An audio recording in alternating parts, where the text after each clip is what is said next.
जनाब, जनाब, मैं इस गांव का सरपंच हूं। इस गांव में कोई भी गैर कानूनी काम नहीं करता है। अगर आप चाहें तो आप खुद एक एक घर की तलाशी ले सकते हैं। हट! साले, मैं तेरे बाप का नौकर हूं जो जाकर खुद ढूंढूं?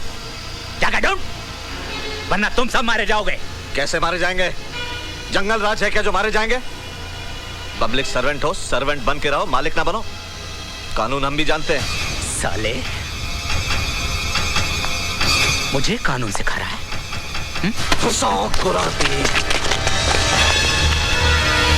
ऐसी गलती ना करना जनाब, वरना ये गांव वाले तुम्हारे जिस्म पर आतंकवाद का चोला डालकर तुम्हारी लाश को पुलिस थाने छोड़ेंगे। जाओ जाओ, सब अपने अपने घर जाकर सो जाओ। जाओ। जनाब, महेंद्र, इस पूरे गांव को आग लगा दो। चूहा अगर कहीं छिपा होगा तो बाहर निकल आएगा, वरना वहीं जल के राख हो जाएगा। पर जनाब, इसमें तो बेगुनाह गांव वाले भी मारे जाएंगे। मर जाने दो सालों को। मेरी जिंदगी का मकसद ये 2 सितारे लगाकर घूमना नहीं है। मुझे कुछ बनना है, मंजिल तक पहुंचना है, और अगर उसके लिए मुझे बेगुनाह की लाशों पर से गुजरना पड़े तो मैं गुजरूंगा। आग लगा दो गांव में, और जो भी बीच में आए ढूंढ डालो। आज याद दिला दूंगा मैं जलियांवाला बाग।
ताज़ा सूत्रों के अनुसार आज सुबह 10 बजे फरीदाबाद के न्यू सिटी बैंक को कुछ आतंकवादियों ने लूट लिया है। पुलिस ने शहर में नाकाबंदी कर दी है। भाई सिंगा बोर्ड ध्यान रखा, हीरो बाज कहेगा चीटिंग होगी। पुलिस को पूरा विश्वास है मित्या चाप लाई यार। आतंकवादी इसी शहर में कहीं छुपे हुए हैं। क्या तैयार है ले ओ जी खुश कितना है। ले चाय पकड़। बारे में कोई सूचना मिले ओए राजे तो चाय। फौरन इत्तला करे। वीर जी मुझे डर लग रहा है। वीर जी मैं ओए बंटी तो मुझे नहीं इधर आ। सारा दिन रुट जाने खेलता रहता है। अक्कल नहीं आती तेनू कितनी बार कर बड़ा कर। वीर जी मैं गिर जाऊंगी। नहीं होगा गुड़िया, मैं हूं ना।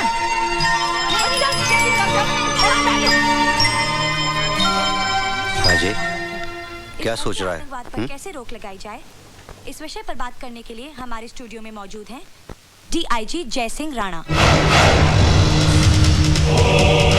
डीआईजी साहब, जनता की शिकायत है कि कुछ मासूम लोगों ने पुलिस के जुल्म से घबराकर हथियार उठा लिए और आतंकवादी बन गए। आपकी क्या राय है? ये सरासर झूठ है, बकवास है। हाँ, मैं पूरे पुलिस फोर्स की जिम्मेदारी नहीं लेता, लेकिन जहां तक मेरा सवाल है, मैंने अपने 23 साल के करियर में आज तक कभी किसी निहत्थे के ऊपर हाथ नहीं उठाया। झूठ बोलता है, झूठ बोलता है, हत्यारा झूठ बोलता है, झूठ बोलता है,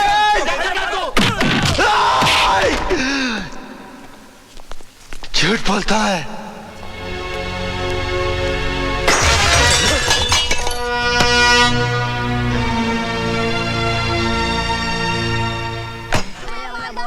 भैया बोल दो, भैया हमारी बोल दो, भैया बोल दो ना, भैया बोल दिया हमारी बोल दो।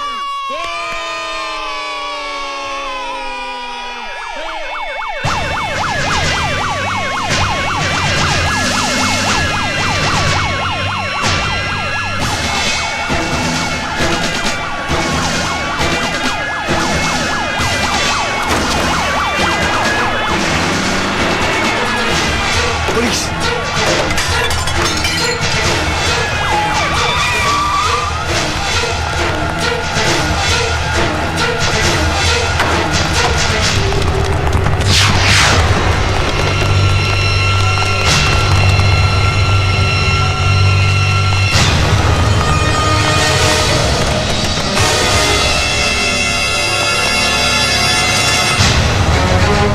मुझे पता है जिन आतंकवादियों ने कल बैंक लूटा है वो यहीं छुपे हैं। मैं 2 मिनट की मोहलत देता हूँ। अपने हथियार डाल दो वरना बेमौत मारे जाओगे। तुम लोग बच गए। पुलिस फोर्स बहुत ज्यादा है, हमारे पास गोलियां बहुत कम है, हमें ज्यादा देर तक रोक नहीं पाएंगे। मैंने आगे से कवर करता हूँ, तुम लोग पीछे से भागो। और तू मेरी फिक्र मत कर। मैं तुम्हें आखिरी वार्निंग दे देता हूँ, अपने हथियार फेंक दो।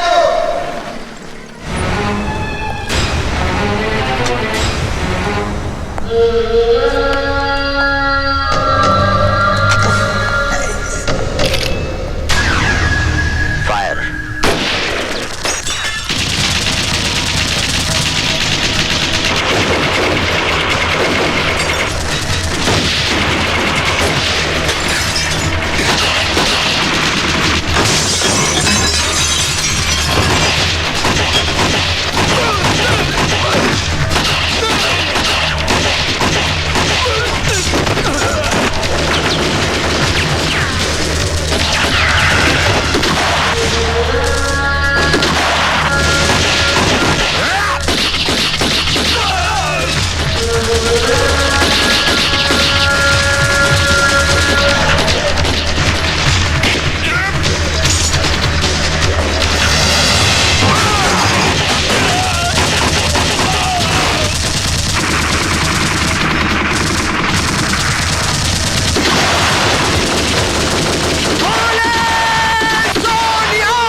मैं बाप मैं लुट गया, बर्बाद हो गया। मेरी 4 साल की लड़की इस आग में जलकर राख हो गई। मैं क्या करूं? कैसे लगी ये आग? ये आग कैसे लगी?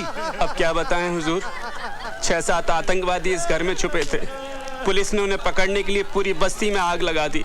आतंकवादी तो मारे गए, लेकिन साथ में बस्ती के 4 लोग भी मारे गए। ये कैसा इंसाफ है सरकार? हमने तो कोई गुनाह नहीं किया। अब तो एक ही रास्ता बचा है, हम अपना कारोबार छोड़ के कहीं और चले जाएं। कहीं नहीं जाएंगे आप। ये घर आपका है, ये जमीन आपकी है, ये मिट्टी आपकी है। अपनी माँ को छोड़ कर जाएंगे आप? बंद कर अपना भाषण। ये जमीन हमारी है, ये मिट्टी हमारी है। अगर ये मिट्टी हमारी है तो हमें यहाँ जीने क्यों नहीं देते चैन से? तू उस वक्त कहाँ था जब इसी मिट्टी से बने इंसानों को मिट्टी में दफन किया जा रहा था? हमारी आंखों के सामने हमारे अपने जलकर राख हो गए। तूने कभी अपनी औलाद को जिंदा जलते हुए देखा है? मैंने देखा है, मैंने देखा है। अरे एक माँ अपने बच्चे को मरने के बाद भी जलते नहीं देख सकती, और मैंने उसे आए उसके बदले मैं क्यों नहीं मर गई? मैं क्यों नहीं मर गई?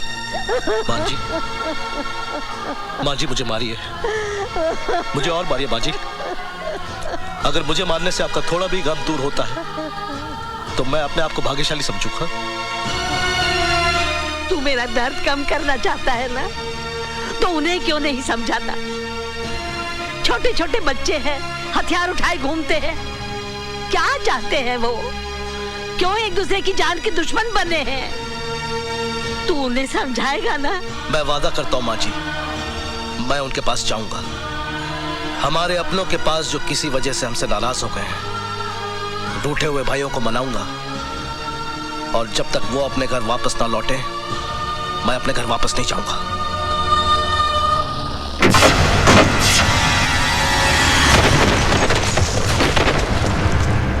सत्य प्रकाश जी, मेरी राय में इन आतंकवादियों से बात करने या उन्हें हिंसा का रास्ता छोड़ने की सलाह देने से कोई फायदा नहीं होगा। इन्हें गोलियों की भाषा के अलावा और कोई भाषा समझ में आती ही नहीं है। आप अपनी पदयात्रा का फैसला बदल दीजिए। मैं बहुत अच्छे तरीके से जानता हूं कि इन्हें कैसे ठीक किया जाता है। यह हमारा काम है, हमें करने दीजिए। डीआईजी साहब, आपका काम मैं बहुत अच्छी तरह से देख रहा हूं। सारी बस्ती जलकर राख हो गई, 4 मासूमों की जान गई, 7 पुलिस वाले मारे गए, कई लोग घर से बेघर हो गए, दहशत फैली हुई है चारों तरफ। सत्य प्रकाश जी, 6 आतंकवादियों को हमने मार गिराया है, यह शायद आपको मालूम नहीं है। आज के हादसे के बाद 50 आतंकवादी और पैदा होंगे, यह शायद आपको मालूम नहीं। तो आप ही बताइए हम क्या करें? आप कुछ नहीं करेंगे, जो करना है हम करेंगे, क्योंकि यह देश हमारा है, यह जनता हमारी है। क्या ये सच है कि देश की शांति के लिए आप पदयात्रा शुरू करने जा रहे हैं? हाँ सर, आपको लगता है इससे सुधार होगा? किसी न किसी को तो कोशिश करनी होगी। लेकिन सर, इसमें आपकी जान को भी खतरा हो सकता है। कल किसने देखा है? सर, क्या आपको विश्वास है कि आतंकवादी आपकी बात मानेंगे और आत्मसमर्पण कर देंगे? एक विश्वास ही तो है मेरे पास। अगर एक भी आतंकवादी आत्मसमर्पण करता है, मैं अपने आप को भाग्यशाली समझूंगा।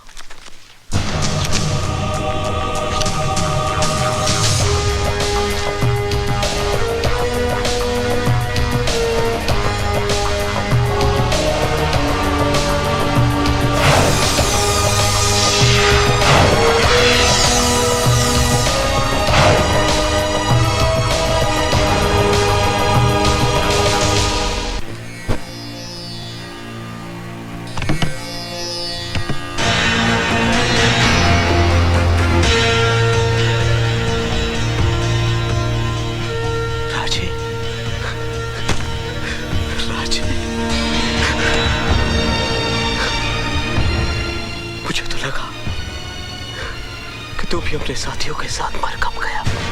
राणा की मौत से पहले मुझे मौत नहीं आ सकती। तू जानता है मंथा, मेरे साथियों को मारने वाला कौन था? वही हत्यारा जय सिंह राणा। अगर मुझे पता होता उस पुलिस पार्टी का लीडर राणा है तो साले को मैं वही दफन कर देता। वही। सब कुछ खत्म हो गया है राजे। तू राणा के बारे में भूल ही जाए तो अच्छा है। क्या क्या भूल जाऊं? ये भूल जाऊं कि मेरा एक बाप था जिसे भगवान ने नहीं राणा ने मौत का कफन पहनाया? ये भूल जाऊं कि मेरी एक मां थी जिसका दूध आज भी मेरे रगों में खून बनकर दौड़ रहा है? ये भूल जाऊं कि मेरी बहन ने मेरी कलाई पर राखी बांधते वक्त मुझसे कसम ली थी कि मैं उसकी हिफाजत करूंगा? ये भूल जाऊं कि जिस उम्र में इन हाथों में खिलौने होने चाहिए थे उस कमीने ने ये बंदूक थमा दी? नहीं भूल सकता, कुछ नहीं भूल सकता।